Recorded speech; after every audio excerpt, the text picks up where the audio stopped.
नमस्कार। आज हम इस वीडियो में जानेंगे अहोई अष्टमी के बारे में, अहोई माता के व्रत के बारे में, किस तरीके से व्रत करना चाहिए, किस विधि से करना चाहिए और कब ये व्रत है, शास्त्र सम्मत कौन से समय में इस व्रत को करना चाहिए। देखिए, अहोई माता का व्रत हर संतानवती महिलाएं संतान की दीर्घायु के लिए, संतान की तरक्की के लिए, संतान का जीवन में हर तरह से लाभ हो, उनकी उन्नति हो, अहोई माता का व्रत ये करती हैं। अहोई माता बेसिकली पार्वती माता का ही रूप है, जो अनहोनी को होनी में बदल दे, यानी जो बुरे से बुरा जो होने वाला है उसको अच्छे में कन्वर्ट कर दे, वही अहोई माता है, वही पार्वती माता। इसमें आपको वीडियो में बताएंगे कि बात नहीं मानते, संतान बिगड़ रही है या संतान दुराग्रह हो रखी है, संतान कुमार्गगामी है या संतान किसी भी तरीके से आपका कहना नहीं मान रही है, तो किस मंत्र के जाप से या किस उपाय से उनको थोड़ा सा रास्ते पे लाया जाए या उनको थोड़ा सा ठीक किया जाए, ये पूरी जानकारी हम इस वीडियो के माध्यम से आज जानेंगे। सबसे पहले आप ये जान लें, अहोई माता का व्रत इस बार 24 अक्टूबर गुरुवार अष्टमी तिथि चंद्रोदय व्यापनी जिस दिन हो उसी दिन अहोई अष्टमी का व्रत रखा जाता है। तो 24 अक्टूबर को गुरुवार को जब चंद्रमा उदय होंगे संध्या काल में 8 बजे के आसपास, उससे पहले ही अष्टमी तिथि शुरू हो जाएगी, जो 25 तारीख तक अष्टमी तिथि चलेगी। हालांकि सूर्योदय व्यापनी जो अष्टमी है वो 25 तारीख को है, लेकिन यहाँ चंद्रोदय व्यापनी अष्टमी ही ग्राह्य है। नारद पुराण में भी इसका वर्णन है, नारद पुराण में इस एक श्लोक है और उसमें इसका वर्णन है कि अष्टमी तिथि चंद्रोदय व्यापनी जो है वो ही अहोई अष्टमी कहलाती है और उसी में अहोई अष्टमी का व्रत आदि करना चाहिए। सबसे पहले व्रती को सुबह स्नान दान आदि करके अपनी नित्य क्रिया, नित्य पूजा कर लें। उसके बाद महिला को मन में संकल्प लेकर के, संकल्प कैसे लेना है आपको हम बताते हैं।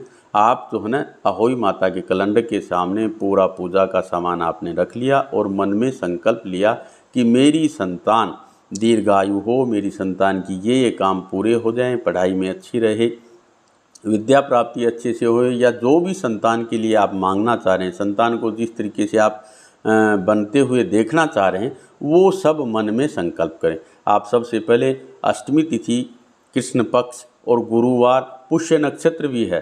देखिए, इस बार की अहोई इसलिए ज़्यादा श्रेष्ठ है, इसमें किया गया मंत्र जाप, पूजा पाठ, जप तप ध्यान दान ज़्यादा फलीभूत होगा, क्योंकि इस बार जो अष्टमी ये तिथि है उस दिन गुरु पुष्य योग है, पुष्य नक्षत्र है। और गुरु पुष्य योग क्या होता है इसके बारे में पुनः किसी अगले वीडियो में आपको विस्तार से बताएंगे, लेकिन आप अभी तो यही जान लें, गुरु पुष्य योग में अष्टमी अहोई अष्टमी पड़ रही है, ये सर्वश्रेष्ठ योग है। इसमें किया गया पूजा पाठ दान पुण्य अक्षय रहता है और उसका फल अनंत समय तक बरकरार रहता है। तो आप सबसे पहले अपने नाम, अपना गोत्र का उच्चारण करें, अपने संतान का नाम उच्चारण करें और इस कामना से मैं ये व्रत कर रही हूँ, इस तरीके से व्रत करने का, व्रत धारण करने का आप संकल्प करें। उसके बाद आप विधिवत पूजा अर्चना वंदना करें, कलश करवा आदि रख करके, जैसे आप पूजा करते हैं, जैसे आपकी घर की परंपरा है, जैसे बड़े बुजुर्गों ने जो परंपरागत जो करते आ रहे हैं, उसी परंपरा से आप इस व्रत को करें और उसी विधि से आप करें। कथा ज़रूर सुने, क्योंकि अहोई की 2 कथाएं प्रचलित हैं, तो आप जो भी कथा सुनना चाहें अपने बुजुर्ग महिला से, सास से, ननद से, या जो भी कथा सुनाने वाले हैं या विद्वान ब्राह्मण से आप कथा सुने। कथा के बाद जो भी पूजन आदि का सामग्री है, दान दक्षिणा आदि दे करके उनका आशीर्वाद जरूर लें।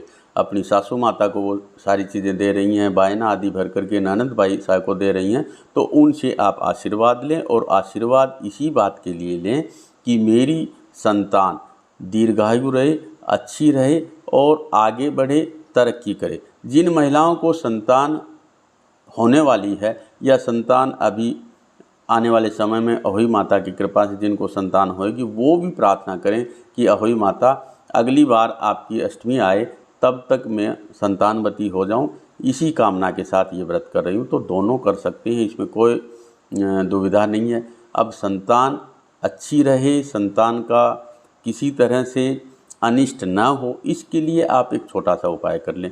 वो उपाय मैं आपको बता देता हूँ। बाकी पूजा अर्चना कथा सुनना ये सब आप विधिवत करते ही हैं, परंपरागत करते आ रहे हैं, उसमें कोई दिक्कत नहीं है। लेकिन इस बार गुरु पुख्य योग होने के कारण से श्रेष्ठ अष्टमी है, श्रेष्ठ अहोई अष्टमी का ये समय है, तो इसमें आप संतान की तरक्की के लिए एक छोटा सा उपाय ज़रूर कर लें। सबसे पहले अहोई माता का जो चित्र आपने लगाया है, पूजा स्थल आपने बनाया है, वहाँ पे आप बैठ जाएं, दीपक इत्यादि प्रज्वलित है ही है, और एक मौली को ले लें, उसमें 8 गांठ लगा लें, और 8 गांठ लगाते समय आप इस मंत्र का जाप करें। मंत्र इस तरीके से है, ओम पार्वती प्रिय नंदनाय नमः। फिर मैं आपको बोलता हूँ मंत्र, ऐसे बोलना आपको, ओम पार्वती प्रिय नंदनाय नमः। ये बेसिकली गणेश जी का मंत्र है। पार्वती जी के प्रिय कौन है? गणेश जी। और पार्वती प्रिय नंदनाय नमः यानी उनको नमस्कार है, पार्वती मैया को नमस्कार, क्योंकि अहोई जो रूप है वो पार्वती मैया का ही रूप है। तो संतान आगे जीवन में तरक्की करे, इस कामना के लिए आप अहोई माता से ये प्रार्थना कर रही हैं, और अहोई माता की कृपा से आपकी संतान दीर्घजीवी भी होएगी और नेम फेम प्रसिद्धि भी होएगी। क्योंकि इस मंत्र का आप भाव जानिए, मंत्र ओम पार्वती प्रिय नंदनाय नमः, यानी पार्वती जी के प्रिय कौन है? गणेश जी। तो देखो, देवों में सबसे अग्रगण्य पूजनीय है गणेश जी। गणेश जी सबसे पहले पूजनीय हैं, तो गणेश जी का नाम प्रसिद्धि सबसे ज़्यादा है। तो इसी तरीके से आप भी कामना करेंगी आपकी जो संतान है उसकी प्रसिद्धि अच्छी रहे, समाज में अग्रगण्य रहे, समाज में वो तरक्की करे, अच्छा नाम रोशन करे और समाज के उपयुक्त कार्य करे, समाज में देश में अच्छा अच्छा काम करे। इसी कामना के साथ में आप वो जो मौली है जिसमें 8 गांठ आपने लगाई हैं वो हाथ में रख करके और इस मंत्र को 108 बार आप बोलें।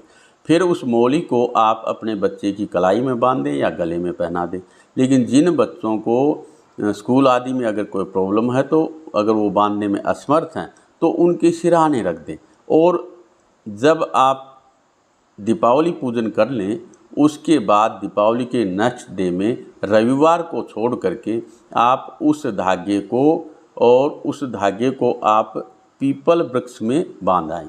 और बांधते समय भी यही कामना करें कि मैं जो भी बुराई हैं, जो भी मेरी संतान के लिए अनिष्टकारक चीज़ें हैं, वो चाहे ग्रहकृत दोष हो, राजकृत दोष हो, शत्रुकृत दोष हो, चोरकृत दोष हो, या किसी के द्वारा किया हुआ कोई व्यभिचार आदि कर्म हो, वो सारा का सारा बुराइयां मैं यहाँ बांध रही हूँ और अच्छाइयाँ लेकर के मैं अपनी संतान के लिए जा रहा हूँ। तो आपकी संतान दीर्घायु भी होएगी, संतान तरक्की वाली भी होएगी। और जिस कामना के लिए आप ये धागा बांध देंगी कि संतान हमारी इस तरीके से आगे बढ़े, निश्चित रूप से पार्वती मैया की कृपा से आपकी संतान उसी तरीके की बनेगी। ये अहोई अष्टमी का व्रत आपके लिए शुभ हो, इसी कामना के साथ गुरु पुष्य योग में पड़ने वाली अहोई अष्टमी में आप जितना मंत्र जप तप दान पुण्य कर्म इकट्ठा करेंगे उतना ही आपके लिए लाभप्रद होगा।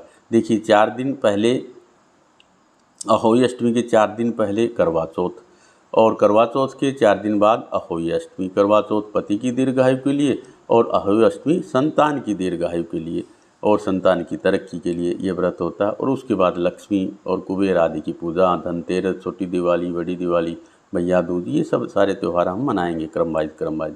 तो इस अहोई अष्टमी में आप मंत्र जाप पे विशेष ध्यान दें, क्योंकि जो किया हुआ, क्योंकि ये कलयुग है और कलयुग केवल नाम आधारा, सुमरि सुमरि भव उतरहि ही पारा। इस कलयुग में सबसे ज़्यादा नाम जप का महत्व है। तो मंत्र का मतलब नाम जप ही है।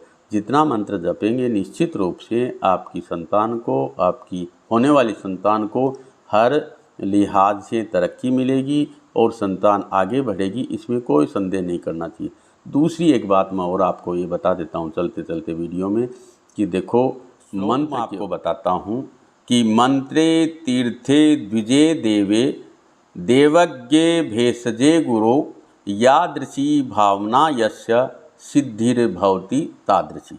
इसका मतलब ये है, मंत्र के ऊपर, दवाई के ऊपर, तीर्थ पे द्विज और देवज्ञ, देवज्ञ का मतलब ज्योतिषी, ज्योतिषी के ऊपर और अपने गुरु के ऊपर यादृशी भावना यस्य, जिसकी जैसी भावना रहती है सिद्धिर्भवति तादृशी, वैसी ही सिद्धि मिलती है। ये श्लोक का मतलब है। तो मंत्र के ऊपर जैसी आपकी श्रद्धा और विश्वास जितना दृढ़ होगा, जितनी अटूट श्रद्धा आपकी होगी, उतना ही मंत्र प्रभावशाली होएगा।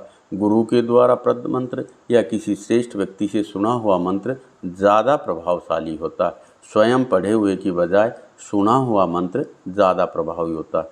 क्यों होता है? क्योंकि सारे वेद, श्रवणात् वेद श्रुति ही, सारे वेद सुने हुए हैं। सभी मंत्र जो है ऋषियों ने सुन करके ही वो किए, पहले लिपि नहीं थी। और पढ़े हुए मंत्र की बजाय जो सुन कर के मंत्र जाप किया जाए वो ज़्यादा फलीभूत होता है और ज़्यादा एक्टिव रहता है और उसका फल ज़्यादा मिलता है। दूसरी वीडियो थोड़ा बड़ा तो होगा, मैं एक आपको छोटी सी रोचक कहानी बता देता हूँ श्रद्धा और विश्वास के ऊपर। देखिए, एक समय की बात है, एक कोई व्यापारी थे और वो 25 से 40 वर्ष की उम्र तक ग्रह दशा लगा लो या उसके कर्म लगा लो, जो भी काम में हाथ डालते और उनको नुकसान ही नुकसान होता था। किसी भी काम में उनको तरक्की नहीं मिलती थी। 40 की उम्र के आसपास पहुँचे तो उनको ध्यान आया कि एक गुरुजी के पास चलना चाहिए और गुरुजी के पास पूछना चाहिए कि मेरी क्या दशा है, क्या मेरा जन्म पत्री है, क्या मेरी वर्ष पत्री है और किस कारण से मैं कोई भी कार्य में हाथ डालता हूँ तरक्की नहीं मिल रही है।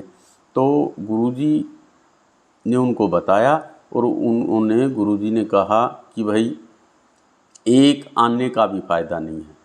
तो उनको जो एक आना शब्द है ना, वो उनको याद रहा। बाकी बातें तो उनको अनसुनी कर दी, पर वो एक आना याद रहा कि भाई एक आना मिल जाए तो सारे काम सही हो जाए। और पहले समय में अगर पुराना आपने देखा होगा, आना छेद वाला होता था, गोल सा, और वो धातु विशेष का बना रहता था और आने में चलता था। उस समय हमारे यहाँ रुपये पैसा नहीं था, आना आदि ये मुद्रा का साधन था। तो एक आना इस समय का ये मान लो 6.25 पैसे के आसपास एक आना होता है, यानी 4 आना 25 पैसे का, 16 आना का 1 रुपया। उस समय की आर्थिक स्थिति देख लो, देखो एक आना इस समय के 6.25 पैसे हैं। तो चलो ये एक अलग बात है, वो कथा आपको मैं बताता हूँ, वो रोचक कहानी आगे की आपको बताता हूँ। तो वो रास्ते में वहाँ से आ रहा था और उसको वो एक आना मिल गया। अब वो एक आना मिल गया तो उसने वो बचपन में कहानी सुनी थी कि एक आना भी मिल जाए, एक आना भी मिल जाए, तो उसने उठा लिया उस आने को और घर जा कर के पीले कपड़े में बांध करके पोटली छोटी सी बनाई और अपनी जेब में रख ली। किस्मत की बात लगा लो या उसकी श्रद्धा विश्वास की बात लगा लो कि आज के बाद मेरा ये व्यापार दिन दुगनी रात चौगुनी उन्नति करेगा, ऐसा वो सोच ही रहा था। रास्ते में जा रहा था तो किसी उस साथी ने सोचा कि भाई बहुत ये बुद्धिमान व्यक्ति है, व्यापार में कुशल है, लेकिन समय का मारा हुआ है और व्यापार में तरक्की नहीं, तो उसने वर्किंग पार्टनर बना लिया। वर्किंग पार्टनर बनाते ही धीरे धीरे व्यापार आगे बढ़ने लगा। उसने 1 दुकान खोली, 2 दुकान खोली, 3 दुकान खोली, यानी व्यापार बढ़ता ही बढ़ता उसका चला गया। इस तरीके से वो आने वाले 25 साल में धनाढ्य व्यक्तियों की श्रेणी में आ गया, यानी शहर गांव देश का धनाढ्य व्यक्ति बन गया। जब बन गया तो उसके मन में आया कि क्यों न 25वीं सालगिरह मनाता हूँ। मेरे को जिस दिन ये एक आना मिला था तो मैं सभी को बताता हूँ कि भाई इस एक आने के कारण से या इस पोटली के कारण से और मेरे को सारी तरक्की हुई है। तो वो उसने पोटली सबके सामने रखी, केक वेक या जो भी खाने पीने की व्यवस्था, तमाम मेहमान आए हुए, और बोला आज मैं आपको रहस्य बता रहा हूँ कि मैं किसके कारण से धनवान बना, ये रहस्य उजागर करने वाला हूँ।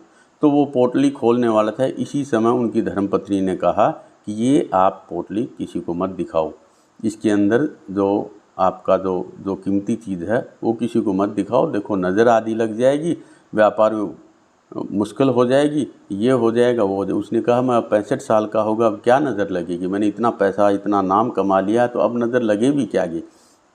मैं तो सबको बताऊंगा और सबको दिखाऊंगा कि इसी के कारण से मेरे को व्यापार में इतना धन दौलत नाम और शोहरत जो भी मिली है वो इसी की, यही कमाल है। उसका दृढ़ विश्वास था।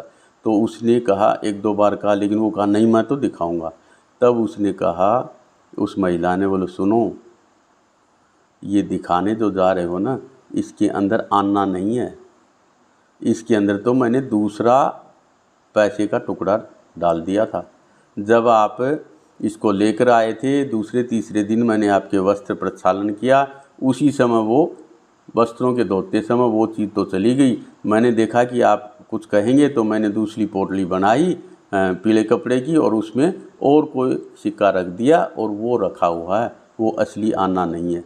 तो देखो, एक अटूट श्रद्धा की बात, उसका वो असली था भी नहीं, लेकिन फिर भी उसके ऊपर श्रद्धा थी, श्रद्धा विश्वास और अटूट वो था, इसके कारण से उसको तरक्की मिली। इसलिए मंत्र के ऊपर, औषधि के ऊपर और तीर्थ के ऊपर, गुरु के ऊपर, ज्योतिषी के ऊपर जैसी आपकी भावना रहेगी वैसा ही फल मिलेगा। आपके लिए अहोई व्रत खूब अच्छा रहे, आपकी संतान हर तरह से तरक्की करे, खूब लाभ हो, इसी कामना के साथ ये वीडियो आपको समर्पित। धन्यवाद, नमस्कार।